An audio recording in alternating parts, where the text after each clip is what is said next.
With a fan group, apparently. Leadership panel, would you like to say some opening words? Sure. Just happy to be here. Partly, I'm here because I know that Colonel Walters gets nervous at these events, so I'm here for moral support. No, just happy for the opportunity to one, do this in person. It was slightly awkward sitting up in the video booth last time and try to answer the questions as they popped in, and just staring at the screen. So thank you all for coming out, and for those of us joining online, and look forward to answering questions. Hi, I'm Garrett Langston. I'm here as part eye candy and personnel security detachment. So in case anyone tries to rush the area or those online, happy to have you all here. But looking forward to whatever questions come up and the conversations that flow here. So glad to be here. I feel safer already. Got you covered. Thanks, sir. Tim Weiser, really happy that the spouses came out tonight here in place and also out in Cyberland, and we're here to help you out. And if there's any things that you all need, we're here for you 24/7, 365, and really excited that you're part of Team Minot with all of us here. Best base in the Air Force is right here. Thank you. Yeah. Sir. Thanks, Chief. So I'll caveat everything with Serena has my leash and she holds the mistletoe. So if I get long-winded, I know you got eye contact, so I'm there. Hey, all kidding aside, thank you so much for the folks that are here and the folks that have dialed in, but also our subject matter experts that have carved time out to be able to be here to help answer your questions. Okay.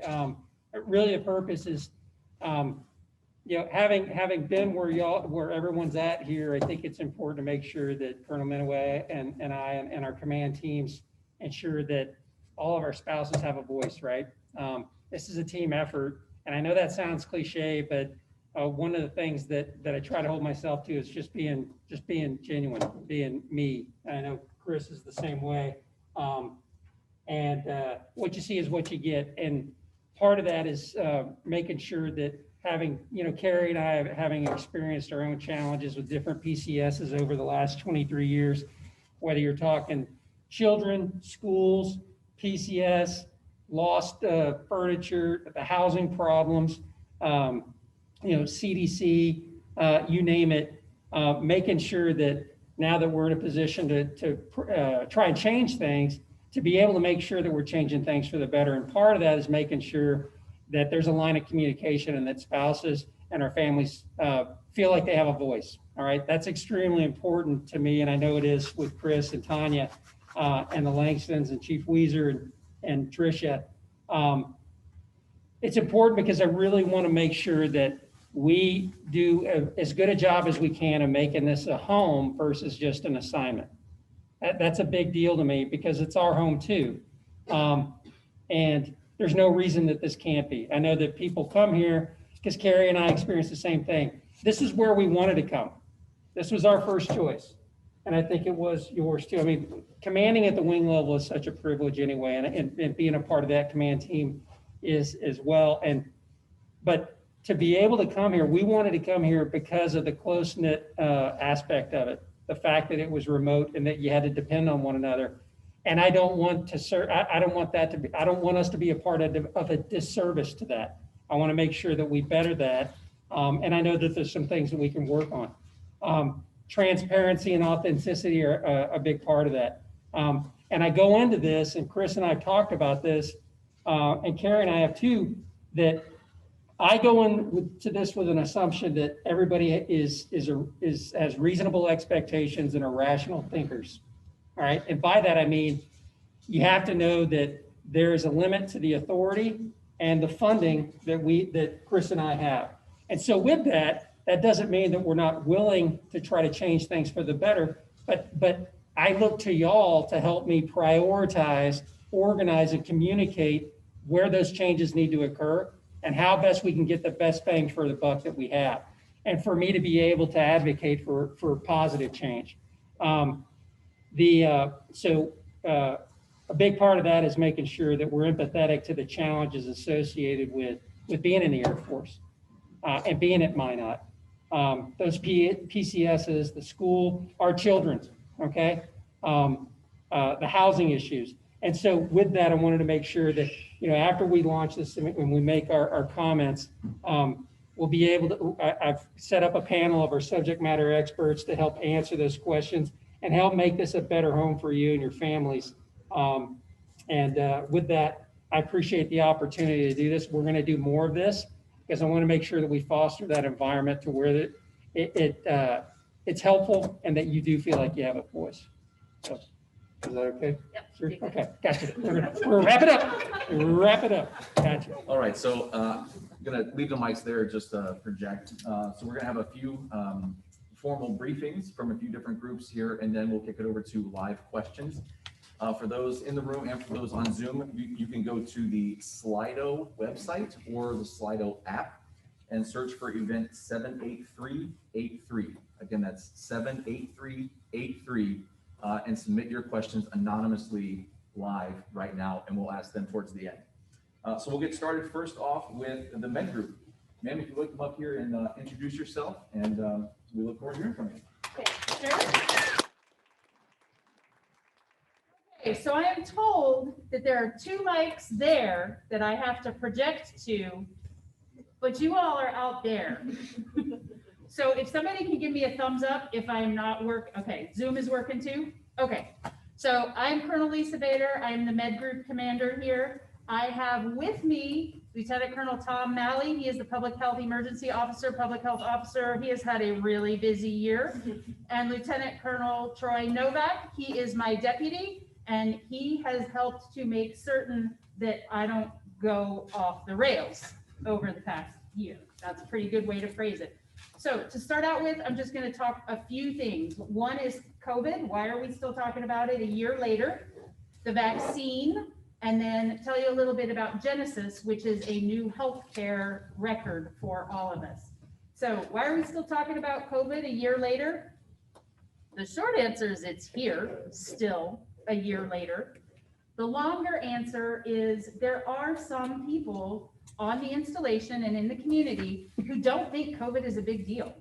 And so I really do want to remind people, right now, our numbers are low. They're 10, I think, but that changes, and I should probably not say any more about that.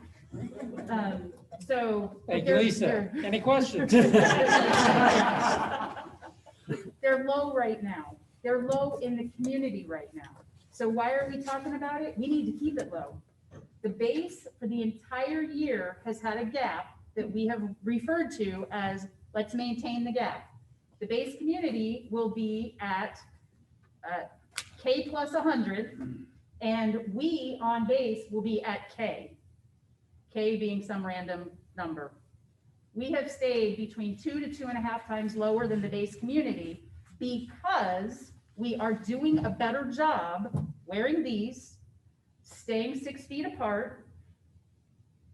I hope everybody is washing their hands all the time. Colonel Walters has made that comment before, but let's be real, sometimes people don't. So the masks, the social distancing, they've been really hard on staying connected, but they have helped keep us healthy, and finding other ways to be connected is important. One way that we will be able to resume connectedness more quickly is the more people that we can get to understand the benefits of the vaccine. It is available to anybody who has their own access to this base. That means who is over 16 years old, who's over 16. We have the Pfizer medication. It's only good down to age 16. So far in the United States, none of the vaccines have been for under age 16. So if you have your own access card, that means if you're a family member, or you're a civilian employee, or an active duty member, we can give you the vaccine. We are doing it by appointment now because we're only getting about 100 new people per week, but we can give more. So call the appointment line. You can get an appointment, and so that we can get more people vaccinated. That will continue to help protect our population. The risk is no more than other vaccines, with the exception of the flu vaccine. The flu vaccine has an even lower risk than all other vaccines, but the COVID vaccine's risk is on par with any other of the vaccines that we utilize on a regular basis. In addition to, we wear the mask because it works, it is also tied to a federal mandate. We did have a question in advance saying, hey, the numbers are low on base. Hey, the numbers are low in the community. Can we take these off? Well, the president has said that everybody on a federal installation will wear them. And boss, you both wing commanders, you got a lot of authority, but I don't know if you can completely override him. He tried. Last thing that I'll talk about is Genesis. Genesis is the name of the new electronic healthcare record. It goes live at Minot on 24 April. Yes, that is a Saturday. Fortunately, we will have that day to make certain that everything is working correctly before we have regular patient loads starting again on a Monday. Why does it matter to you?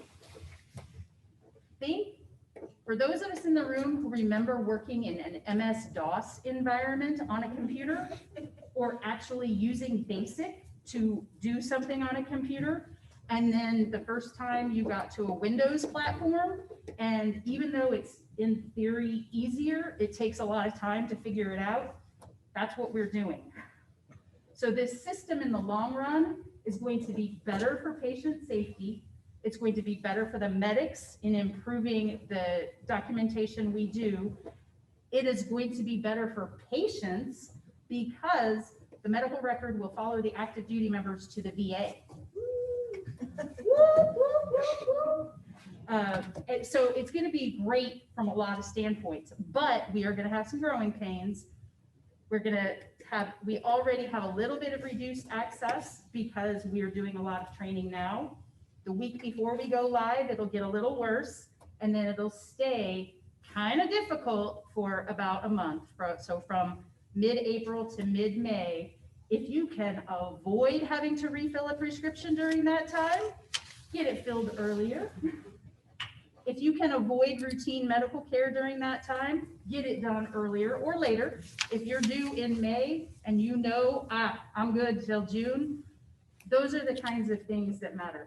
You don't have to do anything to make certain that your medical record switches over. It's all automatic. That part is not a big deal. There'll be a new patient portal to reach out to. All of that information will be coming out because if I told it to you right now anyway, you wouldn't remember it. And so it's going to be going out via PA and through the Medco Facebook page. I don't have anything else unless you guys have a question for me. I'm going to walk away. No question. Do you have a comment? So here's what I'd say.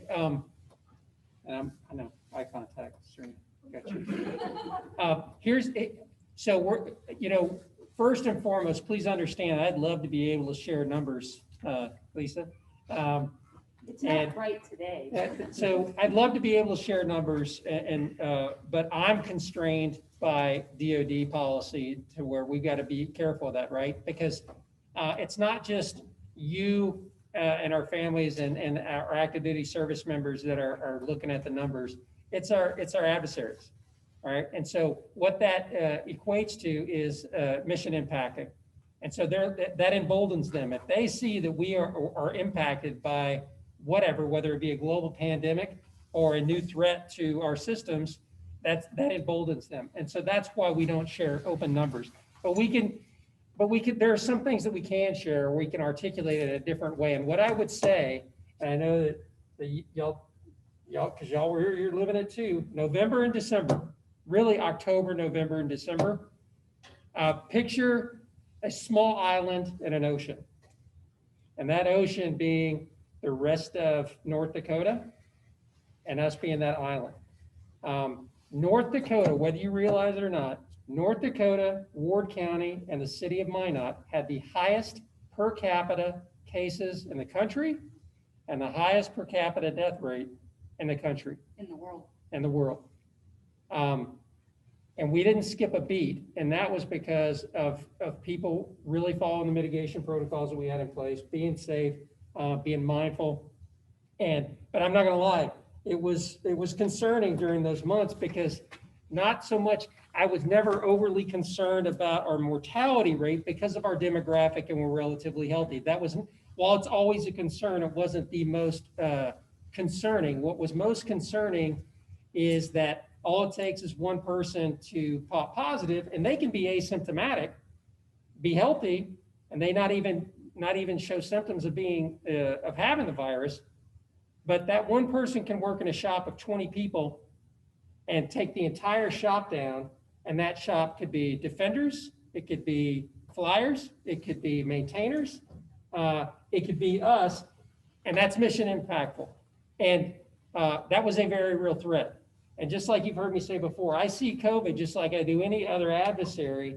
And so we've had to adapt. And part of that, and be flexible and dynamic, part of that was Lisa's team, but also working with our COVID response working group that was collaborative across both wings, utilizing the emergency management model to ensure that, with D2, so D2 stand up real quick. So D2 headed up our COVID response working group. It's really a task force to make sure that Chris and I and the chiefs really understood what the impact was across both wings, because what was an impact to maybe a missile squadron or a missile maintenance group might not really impact the 5th Bomb Wing, right? Or one of our flying squadrons or the CE squadron and vice versa.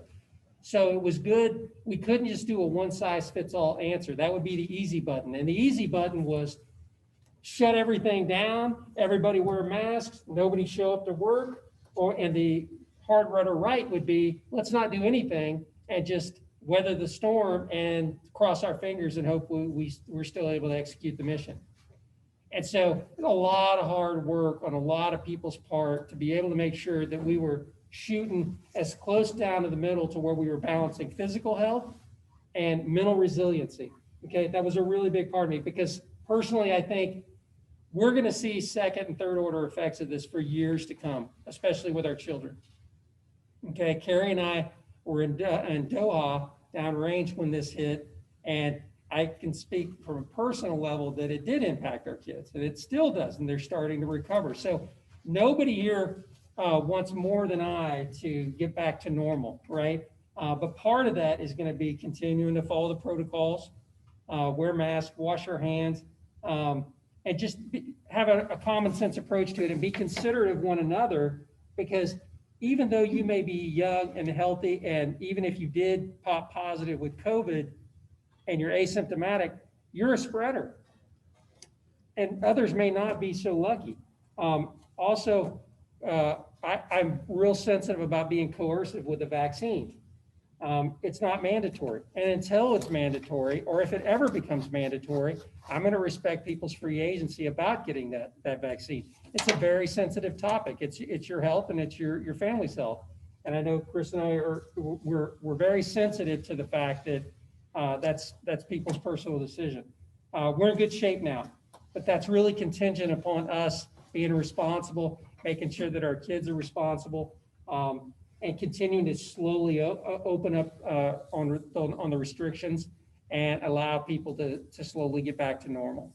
Okay. That's all I got. Thank you, Lisa. All right, thank you, Colonel Bader.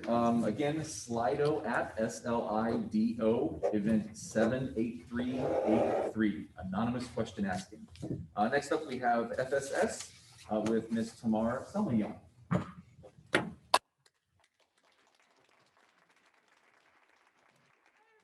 Good to see you tonight. I'm going to give you some information, hopefully answer a lot of questions.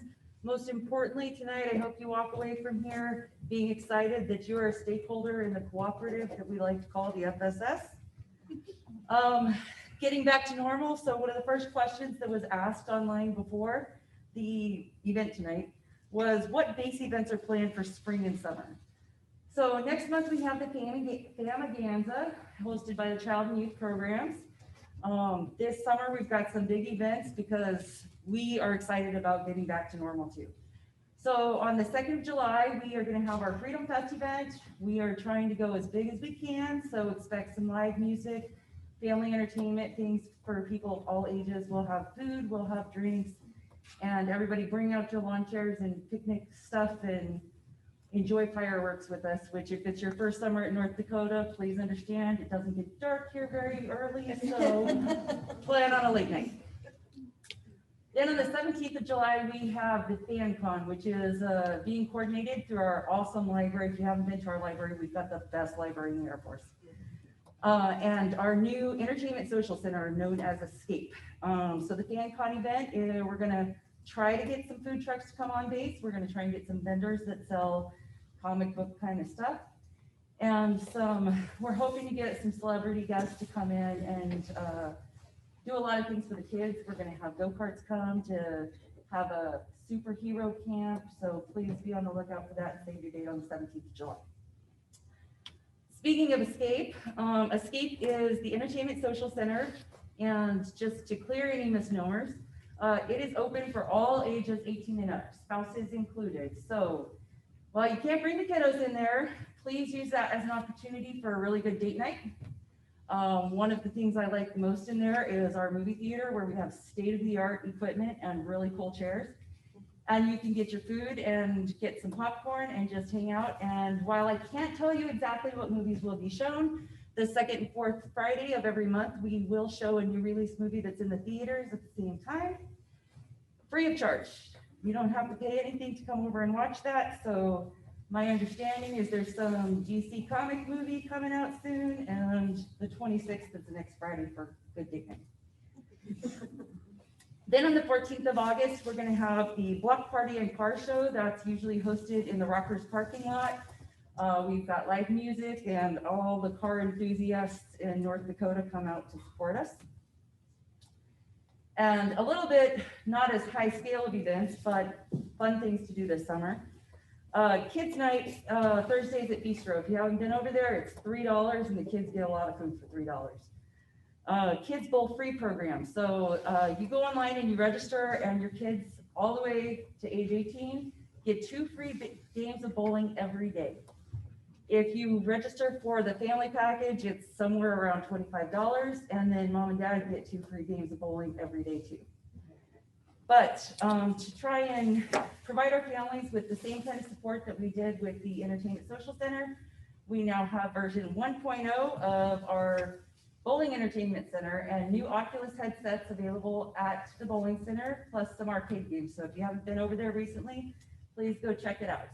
On that note, I am asking for any interested 13 to 17-year-olds to be part of my focus group and meet me at the bowling alley on Saturday at 1 o'clock to tell us what they think, what we should add, what we should take away.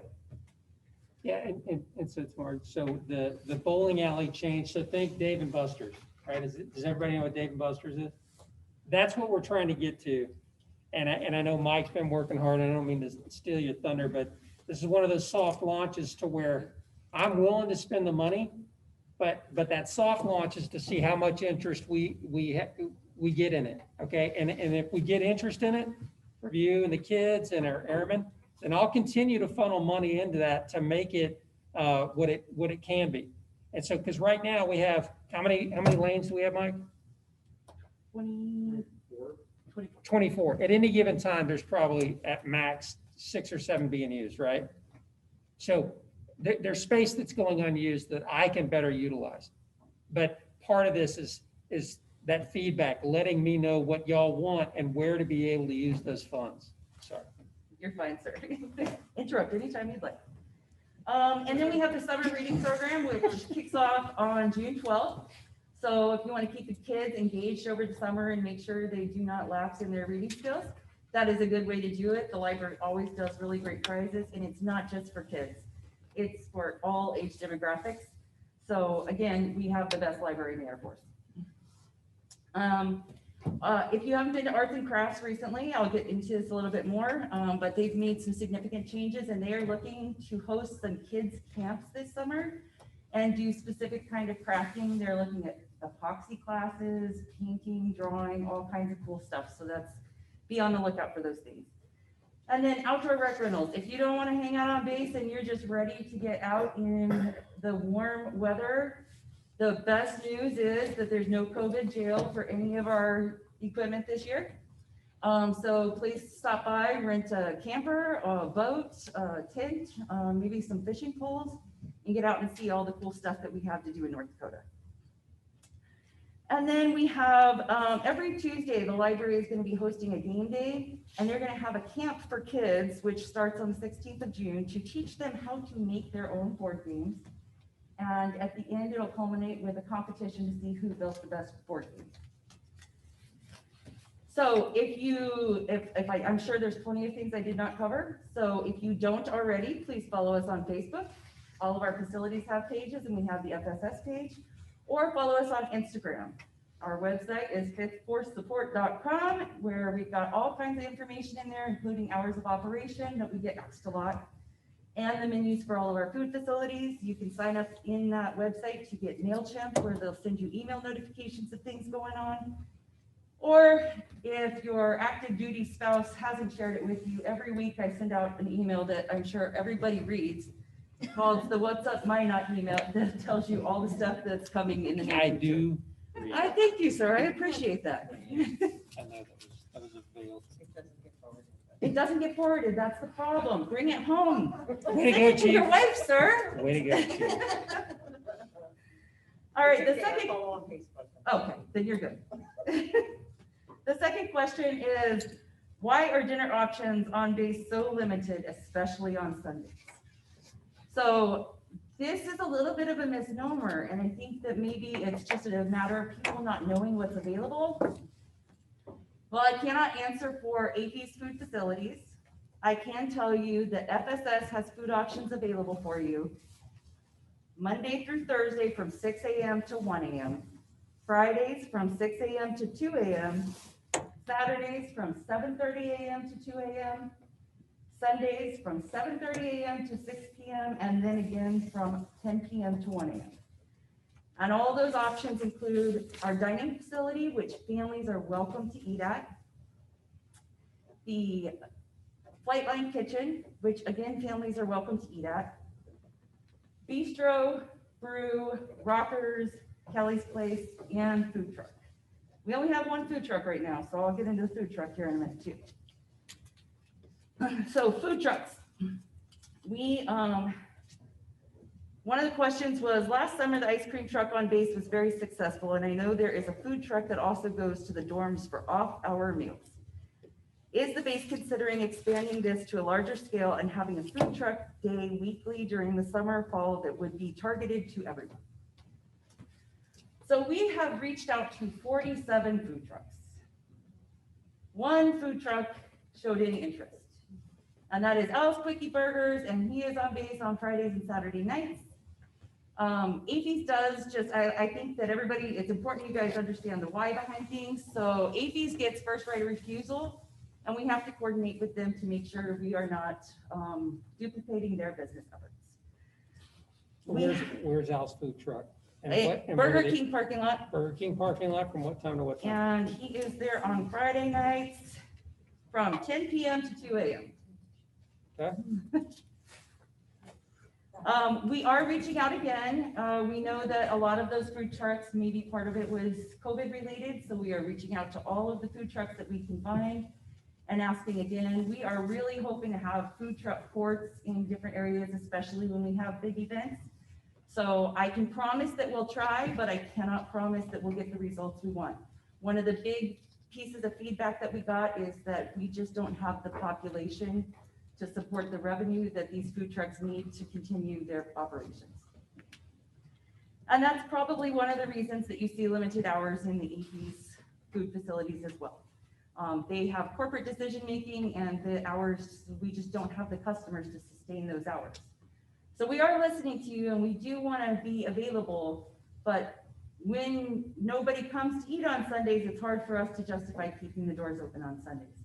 So if you want those hours, please utilize our facilities so we know that it is an actual need for the base. Next, I would like to talk about survey results. So we have pushed out a lot of surveys. I hope that you guys have seen them, and I hope that you have participated in them. Because as I said at the beginning, FSS wants to change the perception. We're not a business. We are a co-op. It's important that we listen to you because we're only here for our base population. So our first survey was our interest survey, and we asked a lot of questions in there to get an idea of what our community wanted. And some of the things that we've done in response to that survey is expand our craft classes, We have a new instructor for painting classes. So if it's been a while since you took our wine and paint class, we have a brand new instructor and she's really great. This last weekend, we had our first craft beer and wine tasting at Rockers, which was very well received and one of the highest requested items in all of our surveys. We had handbag bingo, so if you didn't go out, you missed some really good fun, right? You're winning. Our outdoor rec has been putting on some really good escape rooms. And we're exploring, we would like to be the test base for a program called Pay My Tab. And I'm just going to be honest with everybody, it was supposed to have already been deployed so we can do online food ordering. And it's much like DoorDash would be, but the Airport Services activity is really working through some bugs. And we do not want to give you guys a product that is going to just upset people because it's not working properly. So as soon as we get through all of the bugs, we will be one of the first bases to be able to do online food ordering through an app. Nice.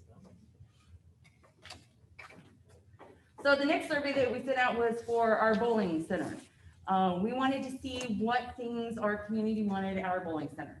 So not surprisingly, most of you don't go to bowling at 1 o'clock in the afternoon on Mondays, but you'd rather bowl on Sundays. So one of the first things we did is adjust our hours of operation at bowling. We also are working to turn this into the Bowling Entertainment Center, the idea of Dave and Buster's. And we've added arcade games and the Oculus. The Oculus, I will tell you, has some safety information in there. So as much as I'd like all the kids to be able to play, it's ages 13 and up, and it will require parental consent for the 13 to 17-year-olds. But it's a one-time consent. You go in and it's good for a year. And then you can send the kids over. One of the programs that we're going to be deploying here soon is a $20 kids night out where they can go over to bowling. They'll get an hour of Oculus play, 2 free games of bowling, and food for that $20. So if you have the teenage kids and you just want them to get out of the house and you go have date night over across the street, that is a good time to do that. And then our menu. One of the biggest things that we got in the survey for bowling is that people wanted all-day breakfast. So if you didn't know, you can get the breakfast burritos all day long now. Our next survey was arts and crafts. So again, one of the things that was in the survey, the biggest thing was that we're not open hours that are convenient for our customers. Our hours were convenient for our staff. So we have adjusted our hours of operation and they are open in the evenings and on the weekends now. We have expanded and changed our resale operations. If you haven't been in there, you need to go see the cool things that they have to offer. And they've also added a balloon room.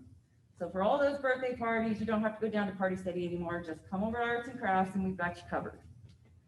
We're also looking at getting a lot of new equipment for our Arts and Crafts Center. We're looking to put a maker space in Arts and Crafts. And we're going to add things like CNC machines for metal and woodworking. We are adding a wood shop because it was very popular during that. We're going to add sewing machines to do sewing classes. It surprises me the number of people who can't sew a rank on. We are also looking at high-scale 3D printers, planers, and with the feedback that we got, we are going to add classes in epoxy, sewing, Cricut machines, and we have some welders in the audience, I believe. So the next one, which correlates to one of the questions, our next survey was the Rocker survey. That's been our most recent survey, and we are working through all of the changes that have been requested. The question that was posed online was, when will amenities on base be up to par? It's such a big disappointment to utilize the facilities, Rockers especially, and it doesn't change even when complaints are made.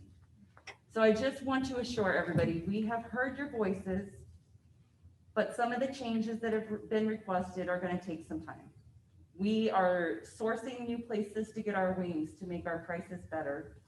We have looked at the menu and we are trying to scale our menu to what the expectations of a sports bar is.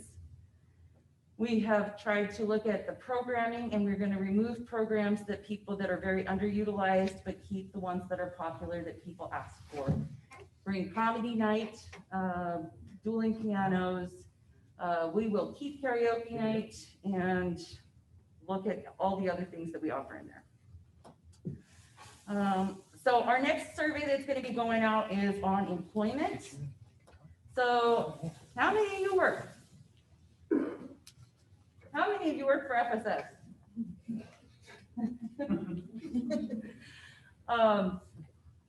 So if you don't work, ask, are you not working because you don't need to work, you don't want to work, or there's a lack of jobs? So from the surveys that have gone out, one of the number two thing in the Air Force for spouses being surveyed is employment. There's a lack of employment. I can tell you that in the FSS, we are desperate for employees. We have some very big staffing challenges right now, which leads to one of the questions on the survey.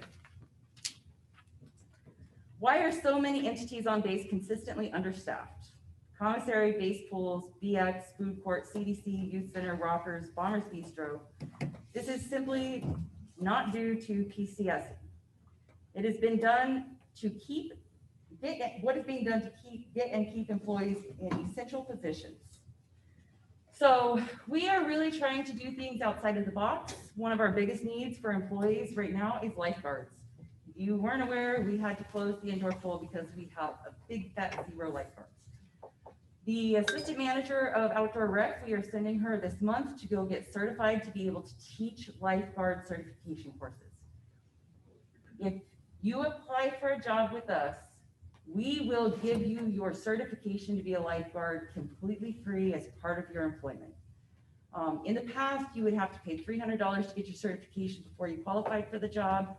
So we are just breaking down the barrier, and we are going to take care of that because we really want lifeguards. We can't open the outdoor pool if we have no lifeguards either, which was one of the questions. Are we going to open the pool this summer? Well, we'd love to, but we have to have lifeguards.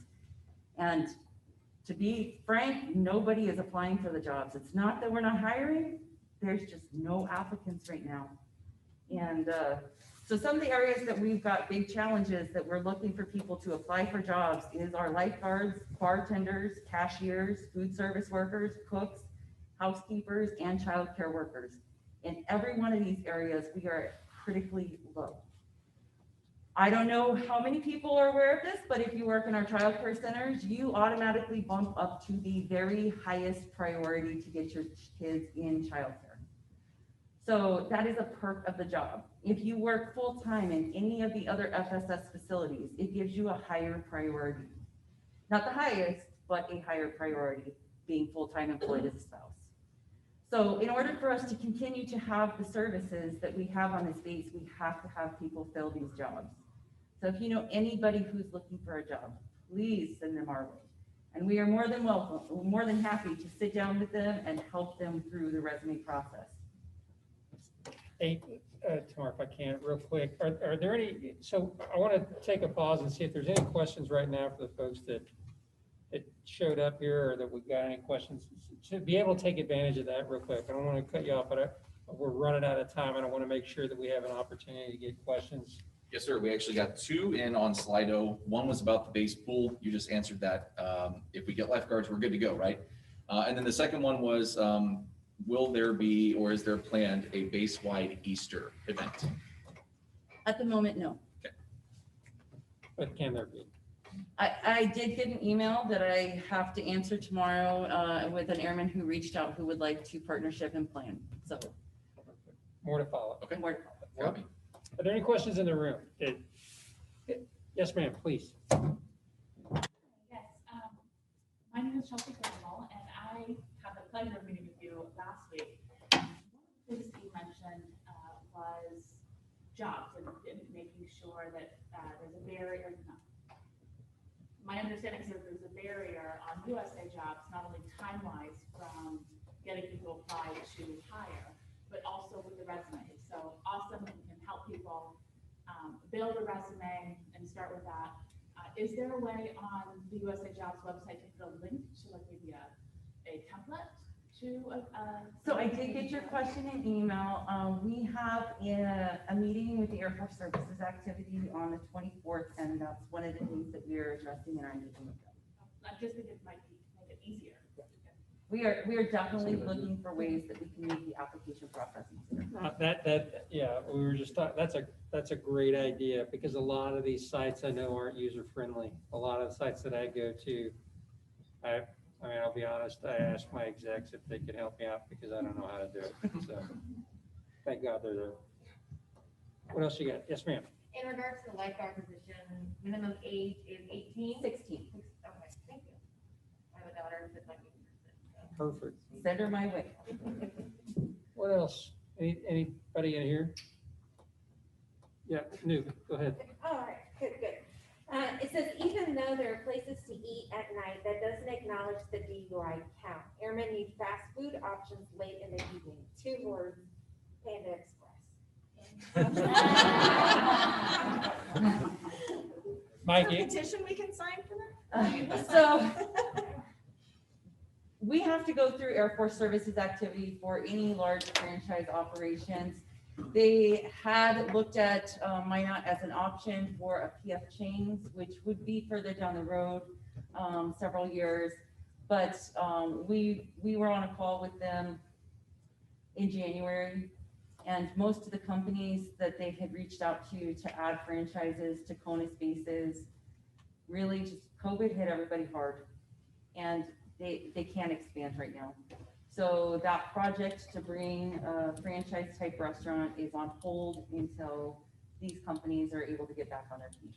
And so Nuke, that was specifically related to the DUI things, that with as many DUIs as we have, is there late night dining options? Yes. Okay, and so just like we talked about, so every Friday and Saturday, so we do have the food truck out here at Park and Burger King until 2 o'clock in the morning. And so I like I said, I'm willing to invest in these great ideas and be able to move out on them. But part of this, what I will say is, we can have all these great ideas and we can move out on them, but if we're not marketing them and we're not communicating them effectively, then they might as well not even happen. All right, and so that's part of why we want to do this. That's why Nuke and her team, so Major Cherney in PA, I'm hoping that y'all have seen the full court press that we've done on trying to communicate more often across multiple forums or venues in different ways, to be able to try to find what's the best way to market it and advertise what's going on. And so if we're not doing that right, I'm a big believer in feedback. What are we doing right? What are we doing wrong? Where's wasted effort? Because I don't want to hunt around in the dark or try to fix a tire while I'm driving 100 miles an hour down the freeway in the dark and in the rain. And sometimes that's kind of how it feels. And so I need that feedback. Colonel Minoway, I know, needs that feedback on where are we, is the juice worth the squeeze on the things that we're doing? And if not, where is it better vectored? I don't claim to have it right. I mean, I screw up more things every day than I get right, but I need to get it right. And the way to get that right is from y'all's feedback, right? And so we're going to do more of these. And this may not be the best setup, but we're going to continue to improve that. But I need to hear y'all's inputs on where best to be able to apply that advocacy and funding. Okay, this one's a good one. Will the CDC have a parents' night out again soon? Please, a mom is struggling. Is that my segue? Is that my turn to speak? Mistletoe. I would just give me mistletoe before I even start. Oh, no. So, we good? Awesome. Those of you that don't know me, my name is Matt Ballas. I'm the Chief of the Child Youth Services Flight. So it's an honor to be with all of you in here and all of you at home. Shout out to my hardworking caregivers and providers that are watching. Recently awarded Air Force Global Strike A1 Child Youth Services Flight of the Year, by the way. So kudos to all of them. So, absolutely. So to answer your question, hopefully, we hope to get back to, and I'm going to talk briefly tonight because I know we're short on time, about all the things we have coming up. Hopefully, we will get back to our Give Parents a Break, which is sponsored by the Air Force Aid Society, also Kids Night Out events. What we have been able to do so far at the youth center is we brought back our Friday night skate nights. They've been very well attended, so thank you all for coming out. Our next one is March 26th with the March Madness basketball theme. We've been able to do things, obviously COVID really put a huge wrinkle into what we do and the services we provide, but I'm proud to say we were still able to provide childcare for mission essential families. So that never changed throughout the whole COVID pandemic while we're still going through this. Thankfully, we brought back skate night. Monday, basketball comes back in the youth center, which is another huge win for us. So we're able to bring back sports. And what was mentioned earlier from Ms. Tamara, on April 16th, our first base-wide event is Famaganza, this is bigger than we've ever done before because we're actually doing it in 2 facilities. We're going to do it at the youth center and at the turf.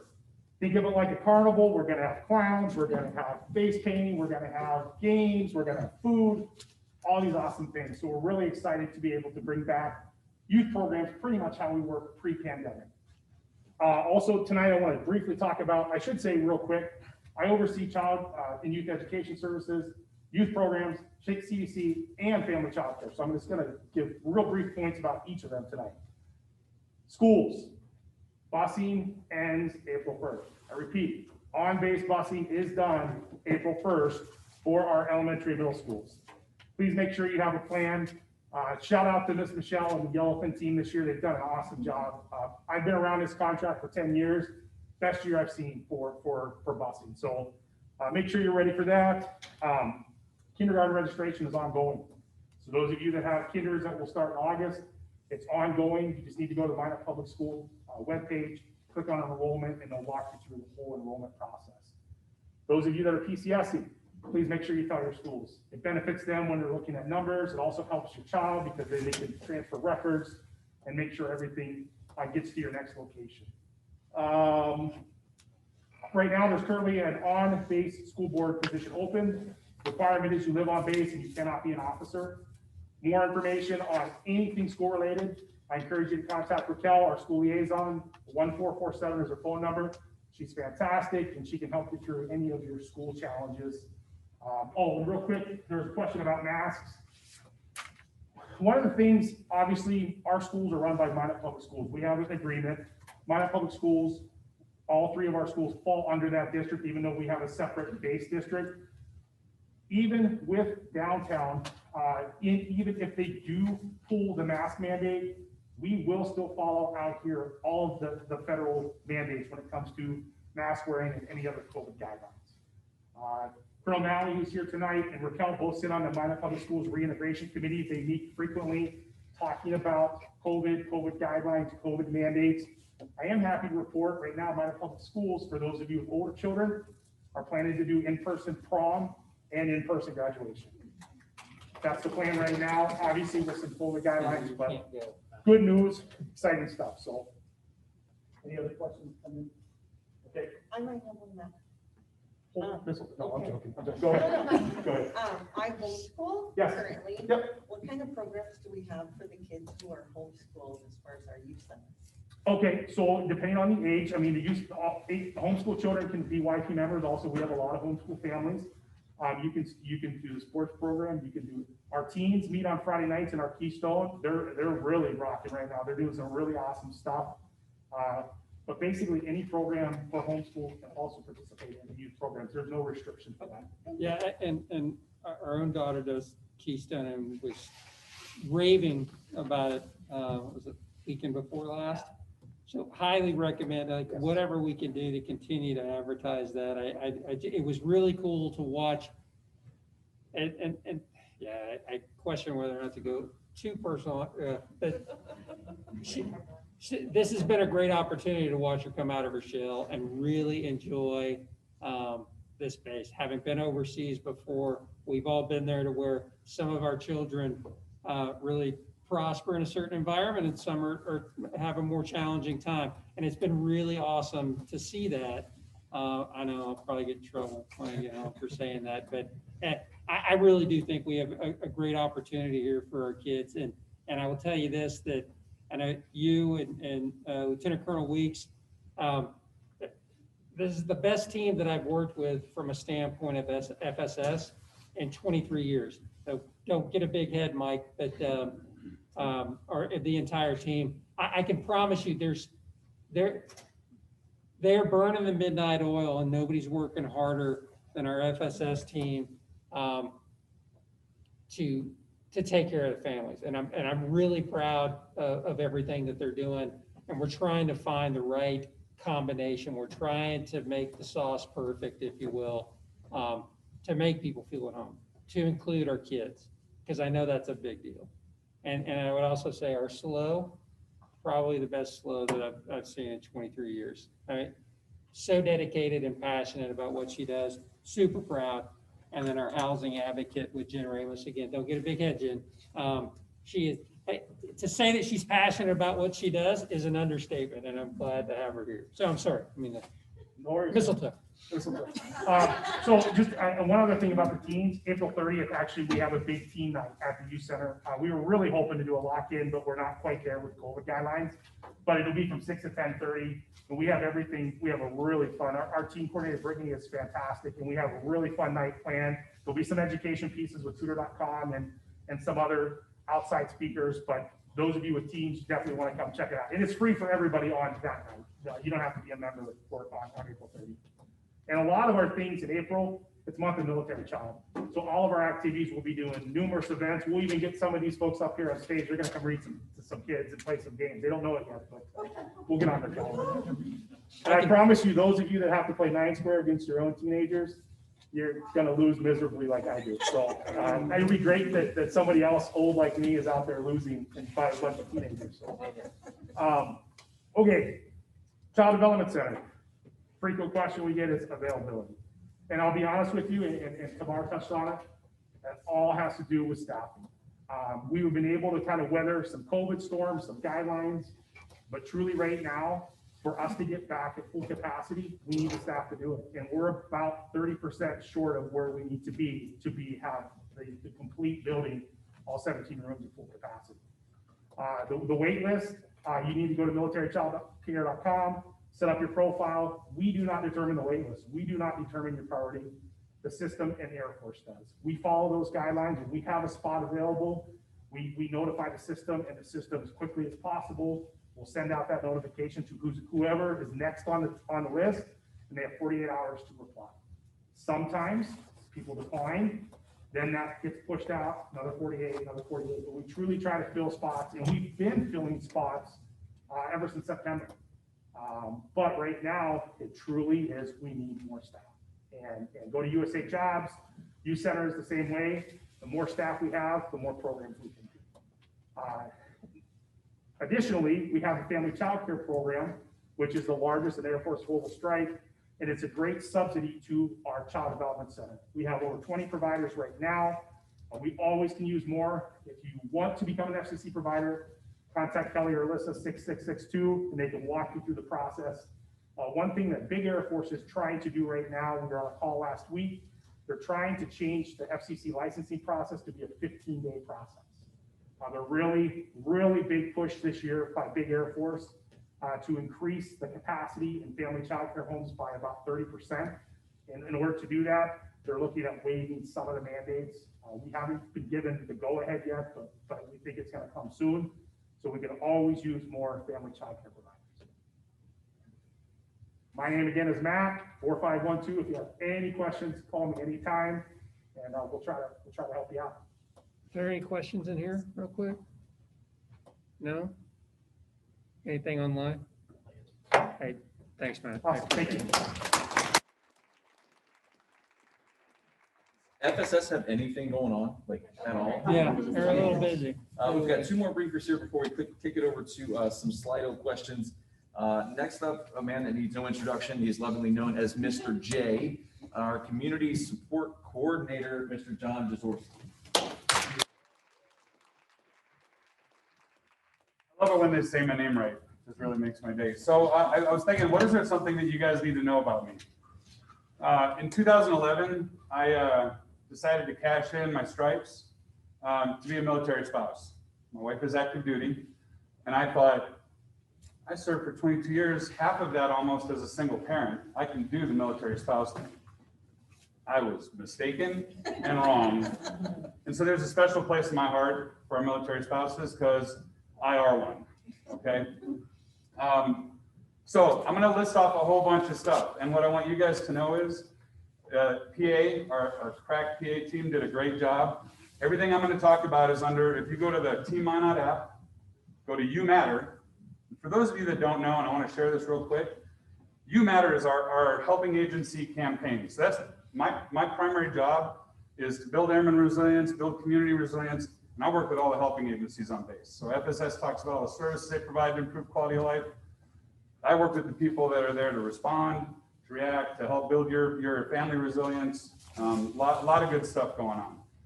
So we created this You Matter is our campaign. That's our moniker. If you'll notice, it's a human being surrounded by a bunch of little dots. And those little dots are family, friends, community members, people that you run into. There's a ring of stars around that. And we're talking about a military environment. These are supervisors. These are commanders and chiefs, right? And we are all here for you. You matter, okay? So everything I'm about to talk about falls under that, guys. I wish I had time to call out all the helping agency leads because we have a great team and they do a lot of great stuff for our community. I just have the fortunate opportunity to brag on all the work that they're doing. So again, if you go to the You Matter tab at the very bottom of that list, and you don't have to do it right now, trust me, it'll be there tomorrow. It'll have, wasn't talking to you. I'm taking notes. Perfect. At the very bottom of that list, spouse town hall, it'll list out everything I'm about to talk about, and I'm very appreciative of your time. So I'm gonna keep it as short as possible. So the first thing I want to talk about is we have Team Minot Clubs Network. So these are unofficial clubs. This is also on the app. So to me, this is probably one of the best things that we do to build community resilience. If you have an interest or a hobby and you don't think anybody else shares in that, I guarantee you there are people on this installation that do. Go to the Team Minot app, look under clubs, and see what clubs are available. These are unofficial clubs, anybody can join. The stipulation is if they're under the age of 18, they have to have a parent with them to participate in the club. We all get that, right? Makes sense. Okay. So if you look on that list and there's a club that you don't see the club that meets your interests, I would encourage you to start a club. And what we'll do is we'll get the advertising out there, we'll work with our PA team and our FSS folks. We'll make sure that we get you advertised. But it's a great way to connect. So you're the club president. The only stipulation is you can't fundraise. But boy, outside of that, you can meet whenever you want. You can share similar activities. Just a lot of good stuff. So I think there's a lot of opportunity there, and I really wanted you guys to know about it because we're getting an uptick in spouses starting clubs. I want to see more of that. So check it out. Okay. So the other thing we've got is a group of crack spouses that have got together and they're working on a Craft and Connect series of events.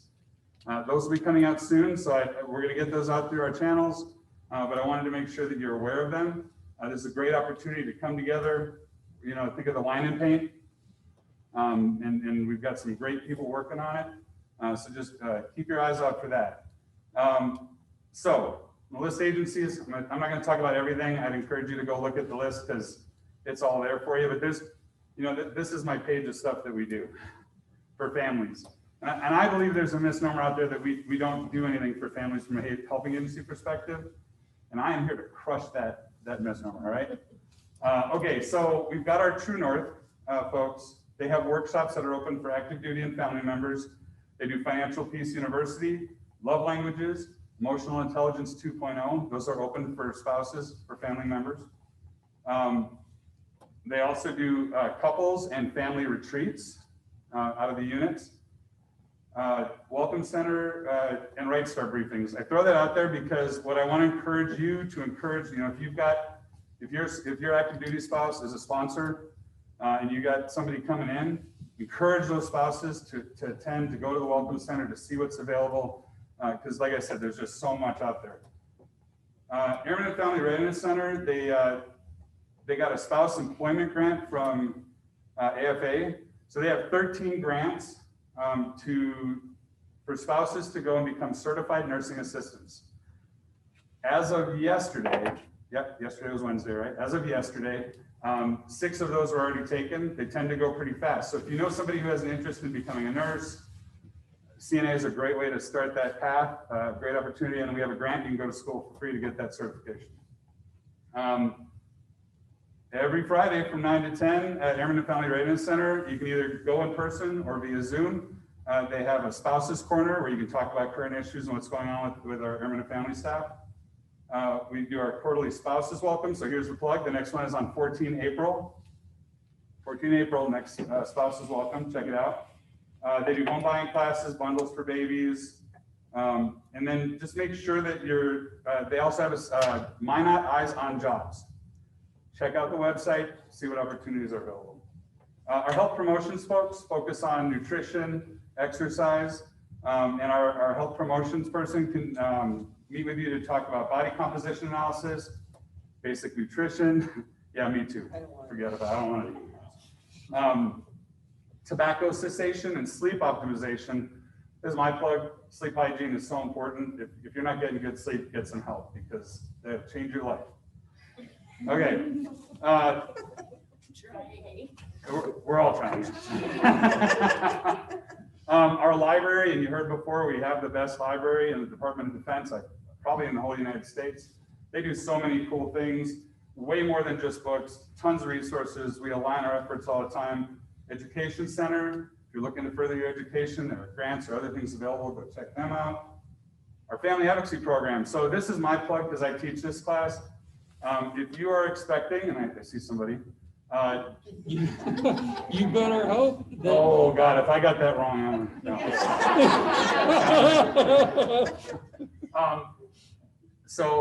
Family Advocacy offers a class called Dads 101.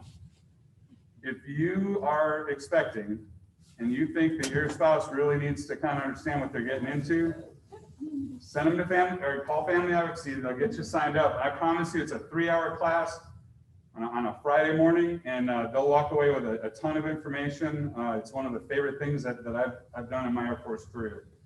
So check it out. Where was I? All right. New parent support program, OB orientation, expecting moms. Any information on parenting and co-parenting, Family Advocacy are your allies.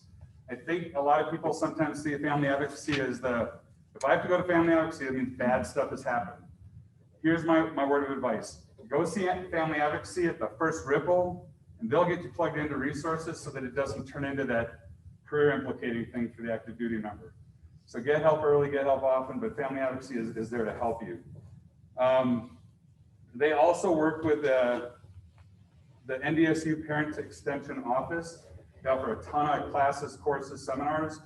So if you're interested in anything, if you're interested in being a better parent, and that's a never-ending journey, if I remember correctly. We do have a military family life consultant on base that can see spouses. Our True North chaplains can work with spouses and couples. And of course, our chaplains will work with spouses and couples. And the chaplains do not only couples and individual counseling, but they have some other things they offer. Prep course, partner relationship enhancement program. Can't believe I remembered that. And Laugh Your Way, 7 Habits. We've got a violence prevention coordinator. Our mental health clinic. So if you haven't heard, behavioral, they changed the name on me, so I gotta read it. Primary Care Behavioral Health. So for those of us that have been around for a while, it was called BHOP for a while. That does exist at Minot Air Force Base. It does serve spouses. So if you have some mental health concerns and you wanna talk to somebody, you can go through your PCM, or you can call the appointment line and get an appointment with our primary care behavioral health provider. You've heard the rave reviews about our school liaison officer, killing it. I'm not going to repeat all of that stuff, but they do quarterly outreach, and they talk about special ed deployment support. All right. Sorry, there's one more thing. So there was a question that came in, and Major Attorney brought it to me, so I'm going to jump the gun and go ahead and answer that question. And the question was, are there going to be more mental health providers in the units, because they're not in all of the units right now? Because I believe the question was they want to see qualified mental health professionals working in the units. I think that's a great question. We have a lot of True North positions. The Air Force graciously added us a few more. Really what it boils down to is a recruiting issue, and we're in the early stages. So I tell you, Ms. Hoff, who is our True North program manager, is working really hard with our wing staff to recruit and get folks into those positions. So just a matter of time before we get there. But that is something that we are looking at. Go ahead. The last thing I wanted to mention, I know I said I was not going to read it all, I read it all. Anyway. We have some task forces. So one of the things that Colonel Walters has done at Colonel Malway is getting us some folks to look at some hard issues that are going on in our community. You've heard the DUI thing come up a few times. Look, not everybody's going out and getting DUIs, but we're getting DUIs at a rate that a lot of other bases aren't experiencing. And we could talk about the why all day long, and we're looking at that.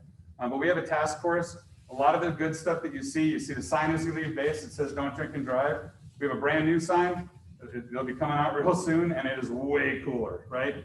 But the message is, hey, don't drink and drive. You're important. Your life matters. We don't want to lose you, and we don't want you to hurt anybody else, right? At the end of the day. But the food trucks were a result of our DUI task force. So we've got a bunch of folks working together. If that's something that sparks your interest and you'd like to be a part of, absolutely, you can reach out to me through the app. I'll gladly invite you in. The good news is, I just want to shout out to the spouses there. We had 2 spouse DUIs all last year. You guys are doing a great job keeping everybody in line. Appreciate it.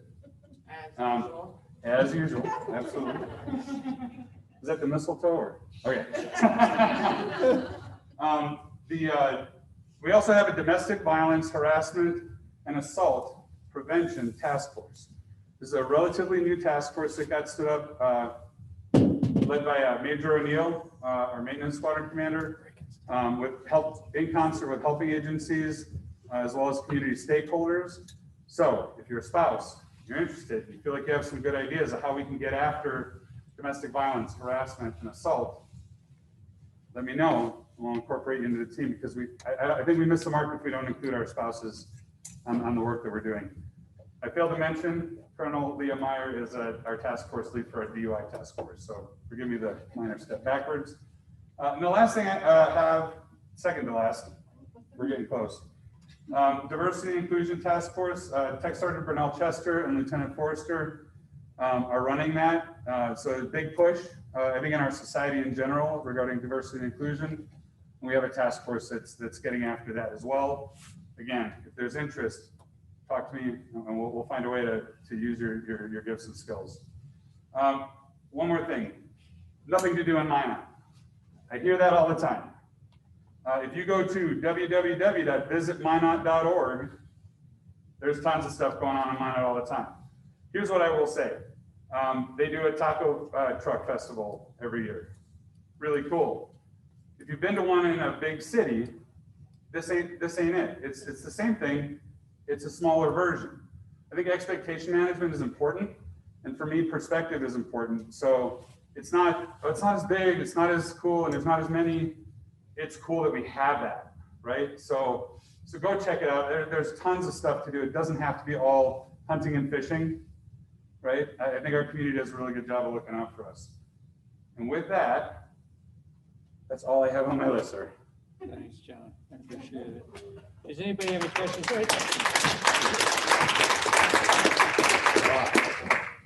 One final thing. I'm just kidding. We've got one more briefer here before we get to some Slido questions. Again, this is the Slido app, or SLI.do, online, event 78383. We've already got some questions coming in. Finally, we have here the housing advocate, Mrs. Jen Ramos. So, my name is Jennifer Ramos. I am everywhere and nowhere at all. So don't worry about how to get in contact with me. You are looking at everyone in this room that can get a hold of me. I am here to facilitate your life when dealing with any housing issue, whether you cannot get to the housing portal, or I don't know if I should open a work order. We have an amazing team. Thanks to our amazing leadership, they have communicating certain needs, and change is coming to Minot, and actually change is happening to Minot. We have an amazing civil engineering squadron that houses our military housing office. What they do is that their job is to ensure that everything is running smoothly. But they cannot help you unless they don't know that something is wrong. So we need you, it's imperative for you to complete those satisfaction surveys, to speak to your leadership, your first sergeants, your supervisors, all of those things. But most importantly, Congress is hearing us. And that's why I am here in Minot. And one of me is all about any DOD location that has privatized housing. With that, we also have an amazing resident council here. And I have 3 of my resident advocates here. So if you guys can stand up so that way I'm sorry, I wasn't planning on but that way the student people come over, so student can see you. She says no. Carrie, I know you will. Oh, okay, you guys are moving the camera. So these are volunteer advocates that are actual residents that actually live amongst us. And if you don't know how to get a hold of them, just give me a call, ask your supervisor, ask your leadership, and they will put you in contact with me, and I will put you in contact with them. I do have a Facebook page called Minot AFB Resident Advocate. And if you post in any of our Facebook pages, I will ghost you and I will contact you. With that said, we do have an upcoming town hall just for base housing coming up at the end of April. So if you have any questions, please refer them to me so that way we can address them then, and we will do a very good job about telling you everything awesome that's happening. And with that said, I'm going to introduce you to Colonel Black. He's our Mission Support Group Commander, and he's going to address the question that came in. With that, there you go, sir. Thank you, Jen.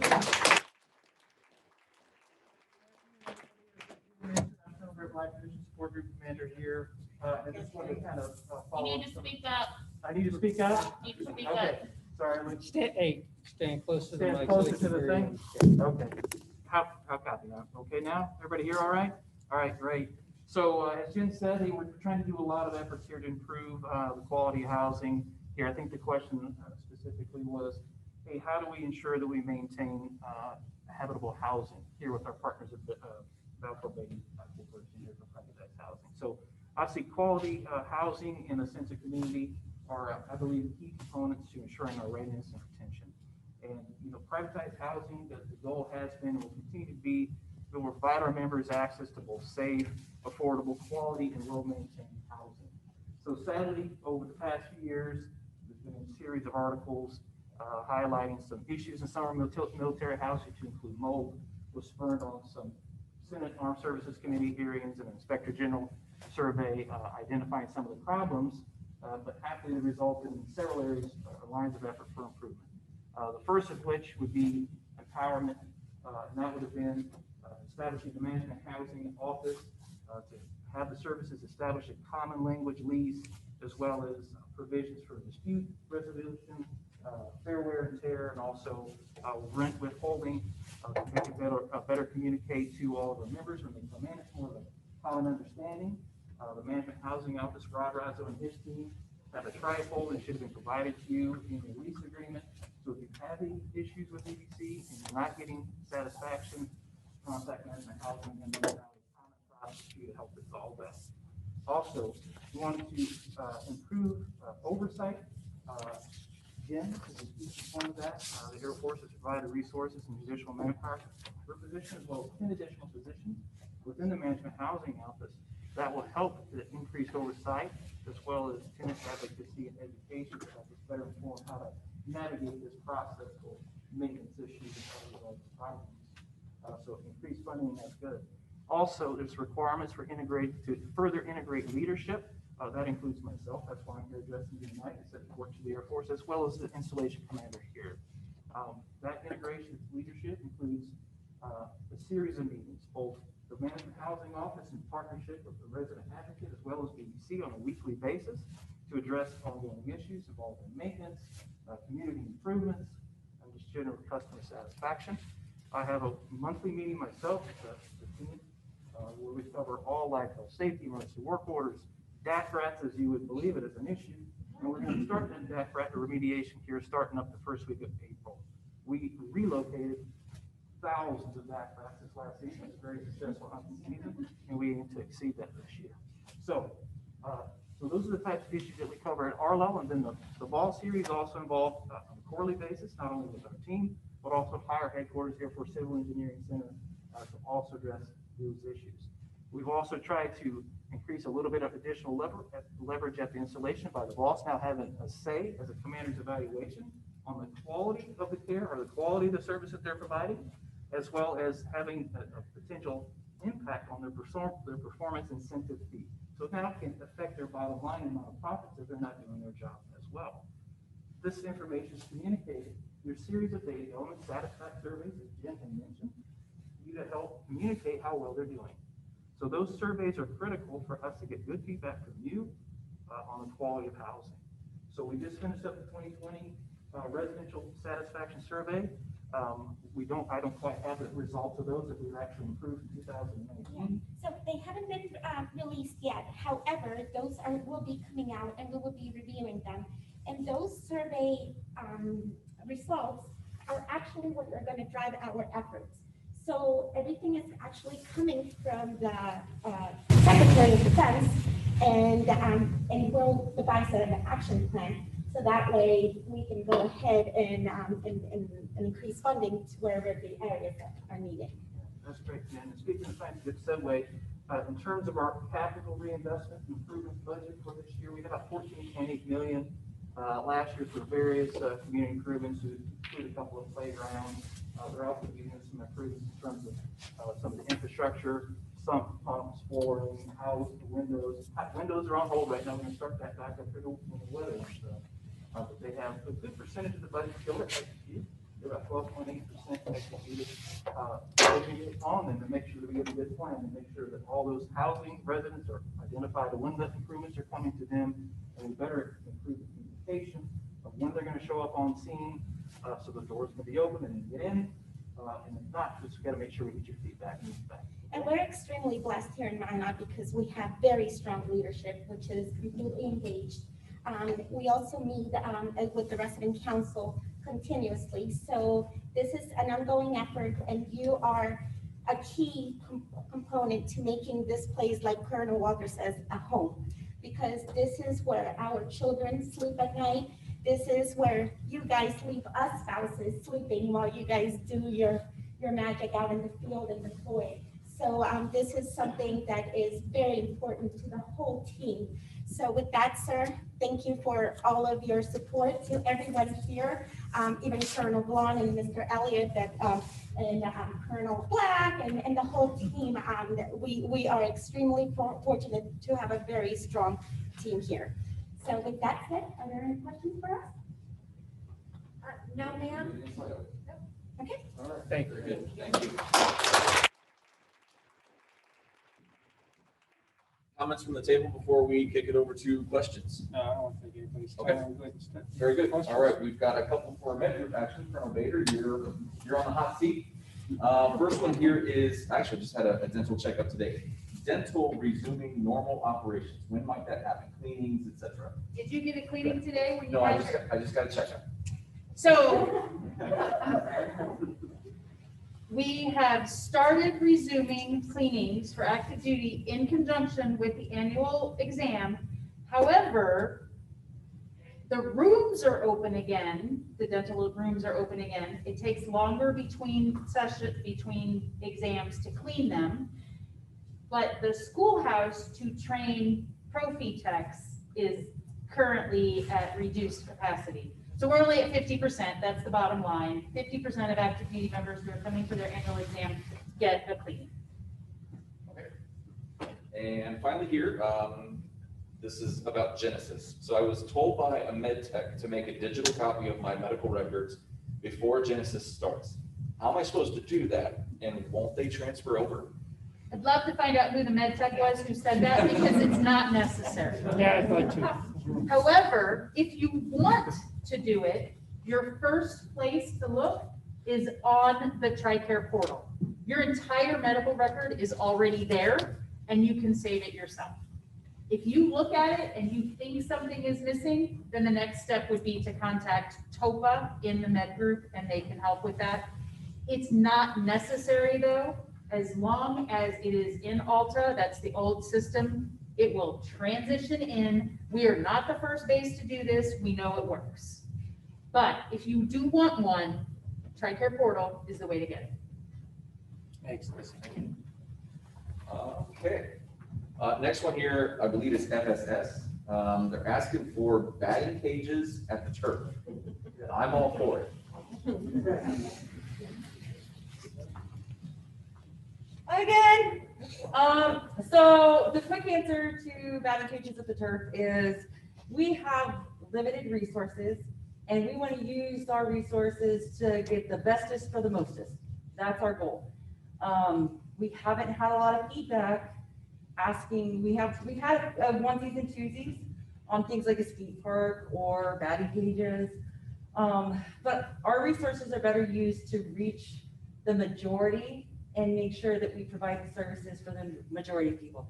We will definitely entertain it if there's a higher level of people with interest in it. But this is the first time in the 3 years I've been here that somebody has asked for batting cages again.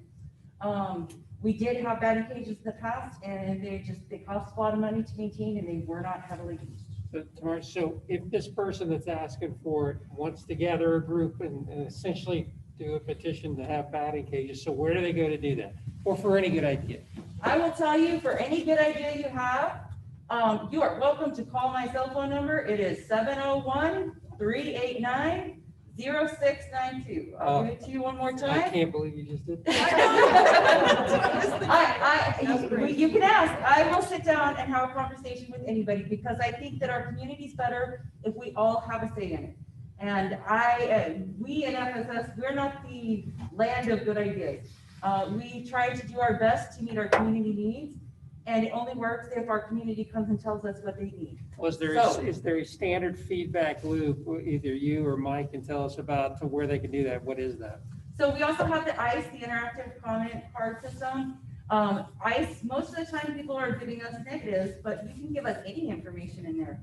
And we read every single one of them. So if you have a good idea and you want to get a hold of us, you can go into ICE, you can put a comment card with your contact information because we can only contact you if we know who you are. And we promise we will get back to you. Where can they find that? Where can they access that? ICE is available at lakefront facilities. They have a terminal, but you can always find it as a link on the Port Support website. Or if you just Google ICE Minot, you can find the ICE terminal there. And it lists all of our facilities. You can put it in for any facility, all of them get rid of 100%. Right, and thank you. So that's a big deal. I don't ever want to assume that people know what we know, all right? Or know how to access something. This is part of marketing and getting that out there, okay? And so we need to continue to push that. And if you're dialed in tonight and you know that, spread the word. If you're in here in the room, spread the word. I need to be able to have that feedback. Colonel Weeks needs that feedback. You need that feedback to find out where is the best shot pattern to be able to get it right, okay? And so please spread the word so that we can get that feedback on what's working and what's not. And we believe in partnerships. I am looking for all the partnership opportunities that we can foster within the FSS. That is how good things happen. Did anybody need my cell phone number again? You want me to give it to you? Okay, 701-389-0692. You want to give yours out too? On that note, we didn't get a question. We just got somebody yelling at us, indoor dog park. They just all caps, indoor dog park. That's it. Yeah. So keep your questions coming in on Slido. Again, event 78383. We've only got enough time for a couple more, but we will get an answer. So keep them coming in.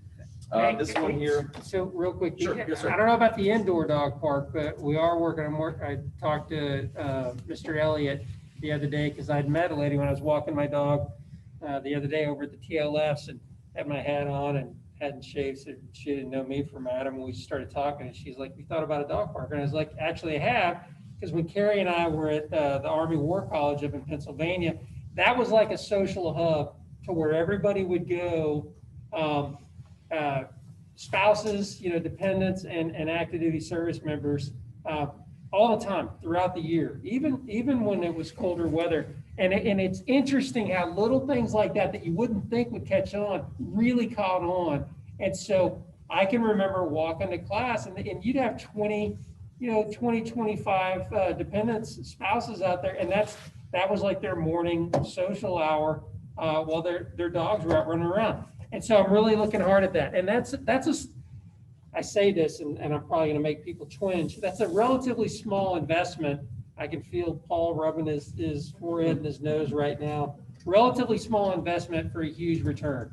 If people want to do that, and a large enough dog park to where you can let your dog off its leash and it can run, and then maybe a smaller dog park for the smaller animals, so that you don't have any kind of bad interaction. But it's little stuff like that. But that's just my experience. I want to hear what y'all's experience and good ideas are, so that we can action on it. So. Okay. Yeah. A lot of these. Okay, speaking of, one coming in here for anybody in the room who might know. Can there be a way to give truly anonymous feedback to Team Minot Leadership?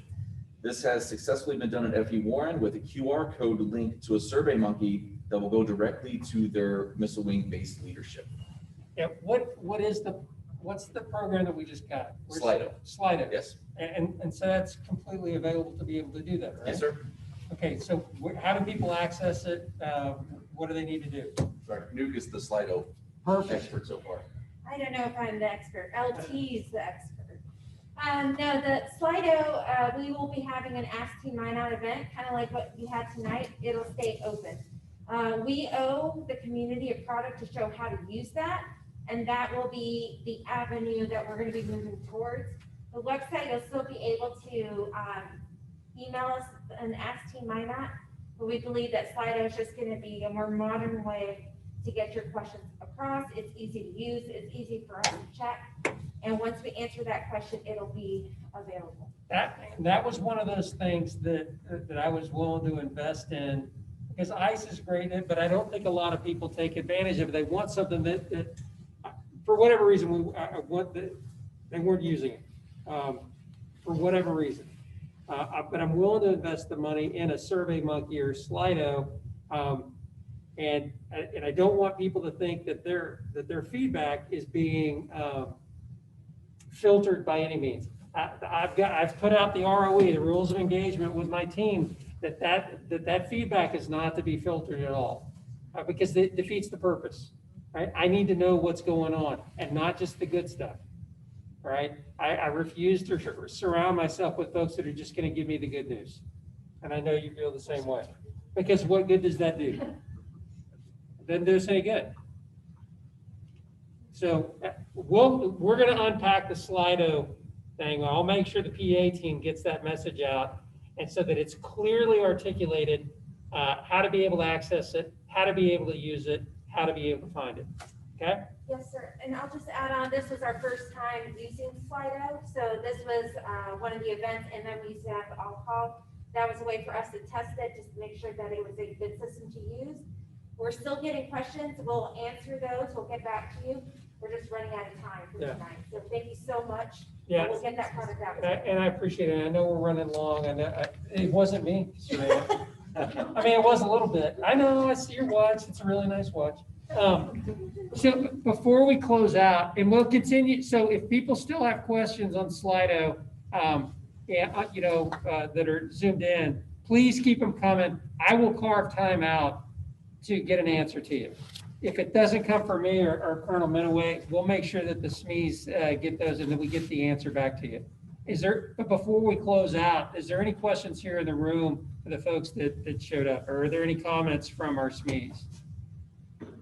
Nothing? Yes, ma'am.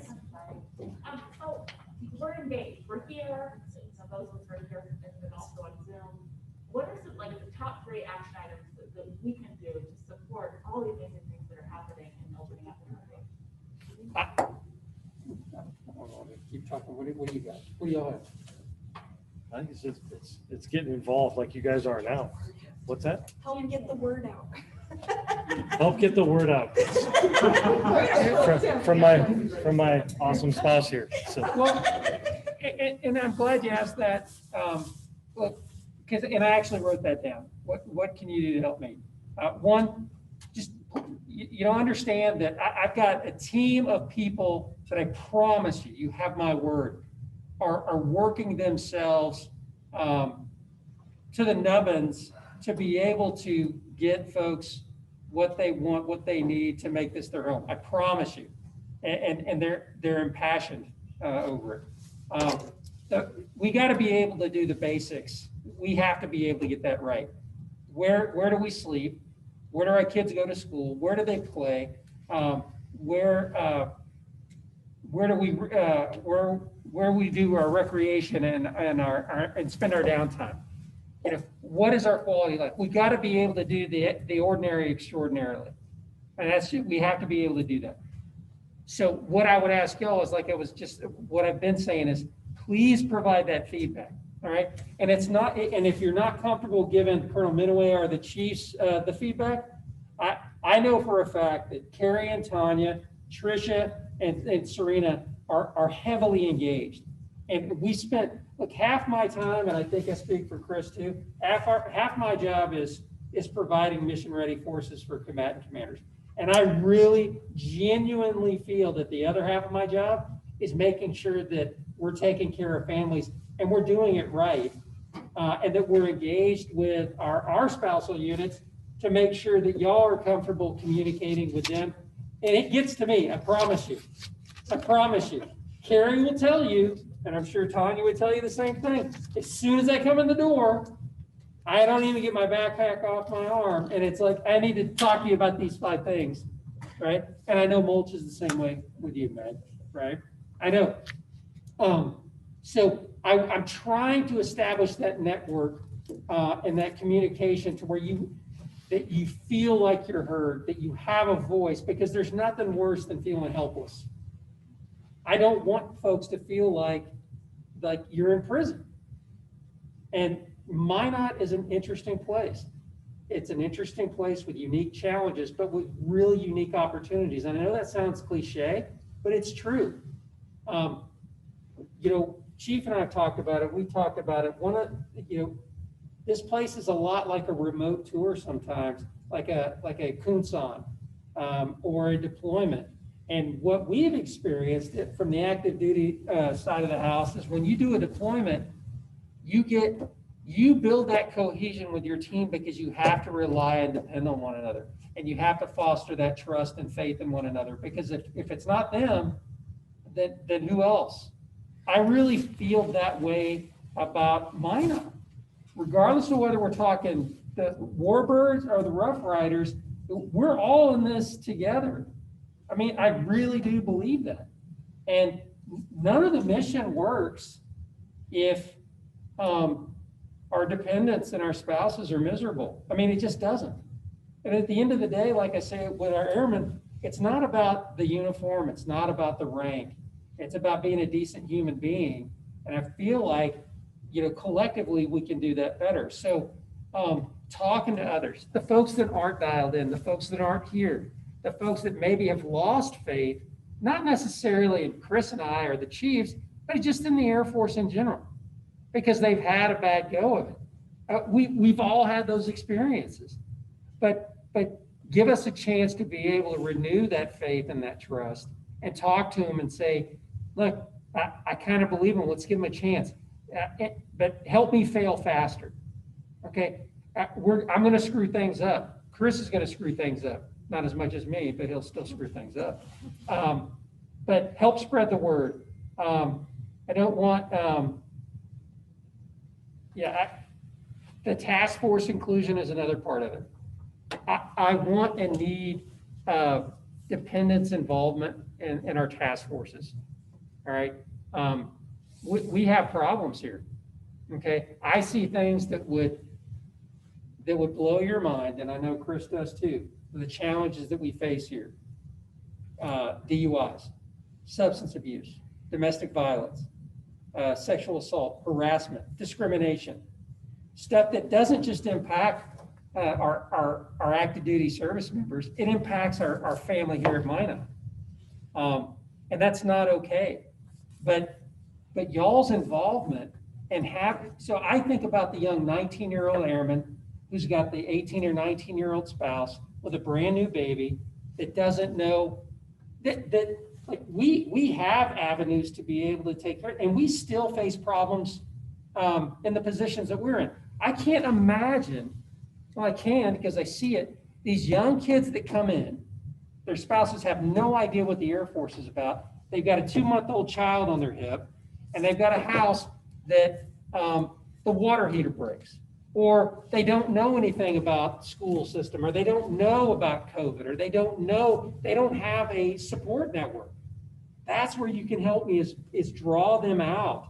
You know, just like we have airmen that are reluctant and to branch out and network and they're introverted, we have spouses out there that are the same way.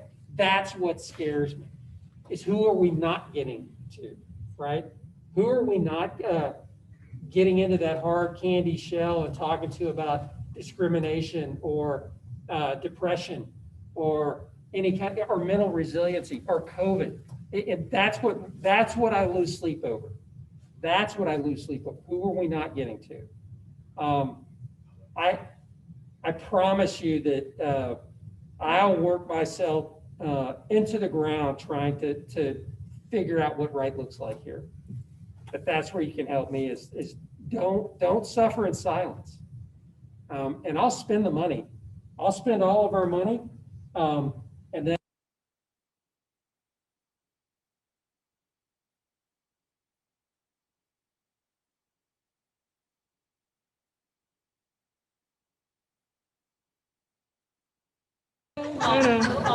gotcha, sorry. Well, all right, so I'm Major Natasha Cherney. I am part of the public affairs team. If you guys have feedback, I'll be right over here with my team. For those on Zoom, just put your feedback right into the chat. Like we said, we got a ton of questions, ran out of time. I will be working to get all those questions answered. We're going to do this again soon. We're also going to start doing lunches. At least I know with the chief and I, and I'm not sure if you're going to branch out that direction, but we're sure. I like lunch. I like lunch. But lunch, so we do lunches with different tiered airmen. Our breakfast with them on Fridays, actually coffees. We're going to start doing lunches with spouses. The more we do this, I think the more comfortable folks we get at it. And look, I don't want to waste your time. Your time is just as invaluable as ours is. I want it to be worth the effort. So if you're not getting anything out of it, or you feel like I'm wasting your time, then that's feedback too. It's not going to hurt my feelings. I'm trying to hunt around and find out what right looks like. So anything? Yep. Over to you. Good. Sweet. I believe she said we're over time. I know. I'm good. Well, and I know at the car ride home, she's like, I can't believe you didn't pop him in the back I got of the something, head. sir. I got it. So Absolutely. real quick, so April's the month of the military child and May's the month of the military spouse. So, you know, only the best come north. You know, the best commanders, chiefs and shirts come to Minot, and that's because they also have the best spouses. So I just want to, you know, say thank you for all the support you all have given to me and my wife Tricia since we've been here the last 5 months. The spouse community up here is the tightest team I've ever seen, and really appreciate it. And please, when you go home, thank your kids for being awesome too, because it is month of the military child in April. Sir. No, great. Absolutely. I'll echo what he said. I really appreciate y'all's support and being a part of this. And I truly believe collectively we'll get where we want to be, and then we'll maintain that standard. All right. Thanks again. I appreciate it.